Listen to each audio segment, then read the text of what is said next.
Yeah, I had problems before, but I'm okay now. Yeah. It was actually your easiest fight. No, it wasn't. No, it was all. There was a lot of things in the build up that weren't perfect, you know. Yeah. But you know, that's the past. You just try and forget about those, and you know, it was a really bad. The whole thing was a whole bad experience for me. But you know, a true professional knuckles down and gets on it, and that's what I done, and I got the win, and we're here now. So, just looking forward to the future, really. Amir, I suppose at your point in your career, every fight is an education. So what did you take from your last fight? Yeah, you know, I learned a lot from it. I mean, every fighter, they come in strong. You know, for them, it's a massive opportunity. For them, it's like a world title fight. You know, if they beat me, then they're going to go to places. They're going to make a big name for themselves.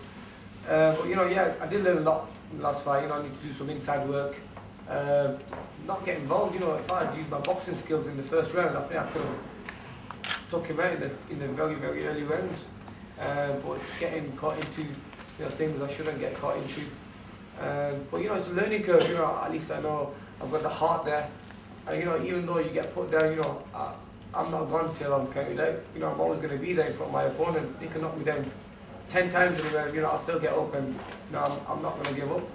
A lot was made of the just say the thing about that was always the thing with that fight with Michael Kogan.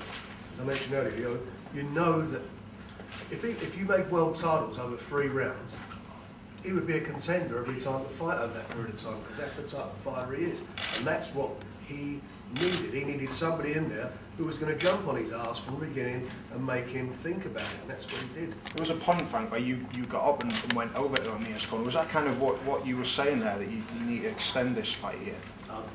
You wouldn't be, I can't even remember what I was saying. I'm sure I was, it weren't printable what I was saying anyway. No, look, it's very easy to sit the other side of the ring, and you sit there and you're looking for, it's easy to see what the good points are. You know, in this business, you've got to look what the bad points are, and sometimes, you know, you think yourself, and Alex and I've had that conversation in the past. You know, you look at what they need to improve on. Everybody needs to improve. I mean, what your job is. You all strive to get better at what you're doing, and I think that's what both these guys have got in their heads. And certainly, Amir, there was a couple of things there that I know that he will learn from, and he will put right, and that'll stand him in good stead when he actually gets to where Alex is in fighting for a world title. That's what it's all about. It's learning your trade, learning your business. You know, you look at, as I said before, you look at soccer, you look at Theo Walcott. There's no way that Arsene Wenger is going to let him play 90 minutes every game. He's brought him through slowly, and at times people sort of doubted his ability. But towards the end of the season, the kid got it together and looked really good, and I think that's what's going to happen with Amir. Amir, it's been 4 years, obviously, since the Olympics. How far have you progressed in these 4 years? Oh yeah, a lot, I think. You know, to adapt as a professional. I've been professional for about 3 years. You know, I turned professional at 2005, was it? Yeah. And you know, I think I've progressed very quick, a lot quicker than I thought. And you know, the way my style's adapted as a professional, and you know, there are still things I need to work on as a professional, and I know them things. You know, not a lot of people might have seen them, but there's a lot of things I need to work on, and I'm going to work on them for the next fight. You have any contact with the squad before because I think they're going off on 28th of July. Are you going to do? Yeah, I think we're going to try and get them together just before they leave. 24th, they're going up to Sheffield. That's the press day, isn't it? Yeah, 24th. It'd be nice to have a chat with them. Yeah. Is there any part of you that wishes you were going for gold this time at the Olympics? It would have been nice to go for gold. You know, the Olympic Games is the biggest tournament, biggest competition in the world, and the most recognised, I think. And it would have been brilliant to go there. You know, the atmosphere there is brilliant. But you know, I think the move I made to turn professional is a better move. Yeah, I think it's the best thing I've done. Yeah, to go back on the contract situation, presumably there were other options for you, but to go again with is a vote of confidence you feel that he can deliver you the fights you want, particularly the world title shot? Oh, definitely. I think, you know, Frank's the best promoter out there for me, and he's going to look after me and take me to where I want to get to. But other than that, all the promotions, so I leave it to athletes and my dad. They look after all that. They just leave me to concentrate on the boxing. Frank's the only one that's telling him to slow down. Yeah. Every other promoter wants him to be a world champion straight away. That's right. And you've got to remember, you know, Frank's been in the business a long time. We agree, we're happy with it, and you know, along with the partnership. Frank's track record speaks for itself, so to ours decision anyway. I'm sure you made a bet by saying that he's won the world championship before he's 22. Oh, That's what you said to me. you know that. People like yourself are pushing him too quick. If I was a gambling man, It's your fault. Amir, after the last fight, Frank said that it would have to be a little bit, you have to take time before a world title fight. Did you accept that after what happened at the last fight? Or did that not make any difference to what you thought? Sorry, I'll be really I just what I think he would beat. I really did think he'd beat Campbell now. Well, I really do. You sorry? That's sorry, we said that. Yeah. I think he'd beat Nate Campbell now. I really do believe that. But that's not what it's about. It's not about, you know, like Asif just said. You know, people say, we can make a world title fight for you now. That's not what this business is about. It's about winning the world title and having a career and going on defending it. And I just feel that, you know, a little bit more experience. Not only will he win it and win it in style, he'll go on and he'll reign for a long time. And that is really the art of this business. That's what it's all about. That's the business he's in. I don't want to take any confidence away.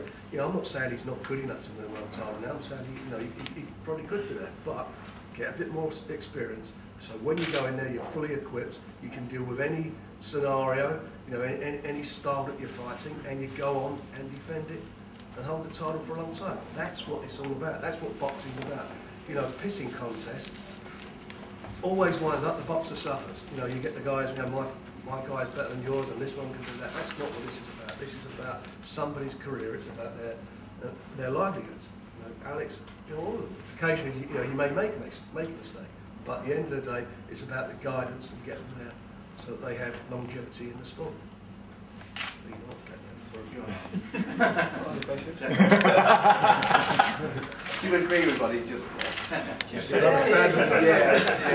Like Frank said, about you win a world title, but you want to keep hold of the world title as well. You know, I don't want to go up there and win it and then lose it straight after. You know, so my time will come, you know, and I think it'll come this year. You know, end of the year, I want to fight for a big title, for a big world title, and show the critics how good I am. Because I know I've got it all in the tank, but I just need to, you know, it's one of the things. Mike Gomez was gonna, he's a style what he can make any fighter look. So he, you know, like the way he made me look. He's strong, can keep coming forward, and he just tries taking you off your game plan. But you know, I think I still come through it strong, and what I had to do, I did. You know, I took him out and took him out in good style, I think. But I think on that night, any other fighter, you know, I would have done the same too. He could have been 5 years younger. I would have beaten him any time. What about the European title? Is that on the agenda? Again, looking at all the different scenarios, you know, where we are. And as far as Amir is concerned, I mean, in the ratings, he's right up there for a couple of these organisations. I mean, WBO running in one too. So we're looking at a few guys this week, and then during the course of the week, once we agree what the opponent is, we'll announce it. There's a lot of options there. What did you think of that quote which Gomez came out with when he said, yeah, he's a world-class fighter with world-class vulnerability? Well, you know, he's going to say that after getting beaten up that bad. I mean, I think he also said he was grateful that the referee stepped in. Oh, he did. He said he wanted to shake his hand. Yeah. so he said, yeah. Yeah. But you know, he's a good fighter. But I have to give him his credit. You know, he did train hard for the fight, and he did come in strong. A lot of people thought he'd washed away and come in the fight. Let me tell you something. Nigel Beck, I think it was his back 15th or 16th fight for Logan. He was absolutely spark out on his feet. He could not stand up. He was reeling from one side of the ring to the other. He found a punch out of nowhere and knocked down Logan. And look what he went on and done. And he got knocked out by a jab by Michael Watson. Michael Watson stopped him with a jab, and he still went on and won a world title. If you get hit, you get caught, you go. That happens with fighters. That's what it is. Again, it's all about whether you can survive. You know, if you can take the punch. Guys who can't take punches don't get up.